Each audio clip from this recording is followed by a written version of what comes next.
ഇടവക വൈദികരുടെ മധ്യസ്ഥനായ John Maria Vianney Punyalan ചരിത്രത്തിൽ പറയുന്നുണ്ട്. ഈ പുണ്യാളൻ ഞായറാഴ്ച ദിവസങ്ങളിൽ പരിശുദ്ധ കുർബാന അർപ്പിക്കുമ്പോൾ അതിനിടയിൽ വെച്ചിട്ട് വചന പ്രഘോഷണം കൊടുക്കാൻ പറയുന്നുണ്ട്. മക്കളെ, നിങ്ങൾ മാരക പാപം ചെയ്ത് നിങ്ങളുടെ ആത്മാവിൽ തീ നരകത്തിലേക്ക് പോകുന്നു ഞാൻ കാണുന്നു. അതായത് ഈ പുണ്യാളൻ ദൈവം വെളിപ്പെടുത്തൽ കണ്ടുക്കും. ഒരുപാട് ആത്മാക്കൾ തീ നരകത്തിലേക്ക് പോകുന്നു. മാരപ്രതിച്ച് വേശ പ്രവൃത്തി ധനമോഹം പാപത്തിൽ മരിച്ച ആത്മാക്കൾ ഇങ്ങനെ നരകാഗ്നിയിലോട്ട് പോകുന്നത് ഈ പുണ്യാളൻ ദൈവത്തിന്റെ പരിശുദ്ധാത്മാവ് വെളിപ്പെടുത്തി കൊടുക്കുമ്പോൾ ഞായറാഴ്ച ദിവസം കുർബാന മധ്യ ഇത് ഈ വെളിപാട് പറഞ്ഞിട്ട് വാവിട്ട് അലമുറയിട്ട് ബലിപീഠത്തെ പിടിച്ച് കരയുമായിരുന്നു പറയുന്നത്. പ്രസിലോഷ് അത് കണ്ടിട്ടാണ് ആളുകൾ അനുദപിച്ചുകൊണ്ട് കുമ്പസാരക്കൂട്ടിലേക്ക് ആ അച്ഛൻ്റെ കുമ്പസാരക്കൂട്ടിലേക്ക് ഓടിയെത്തുന്നതായിട്ട് പറയുന്നത്.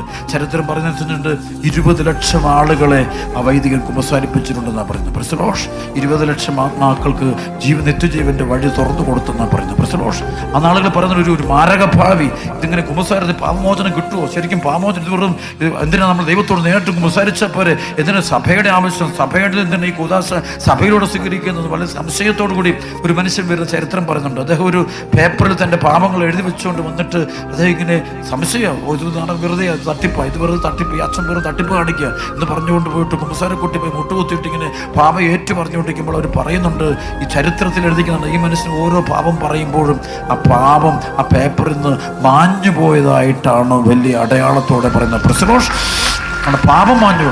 ഏറ്റവും വലിയ അത്ഭുതം പാപം മാഞ്ഞു പോകുന്നതാണ്.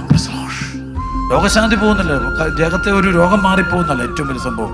ഏറ്റവും വലിയ സംഭവം പാപം മാഞ്ഞു പോകുന്നതാണ്.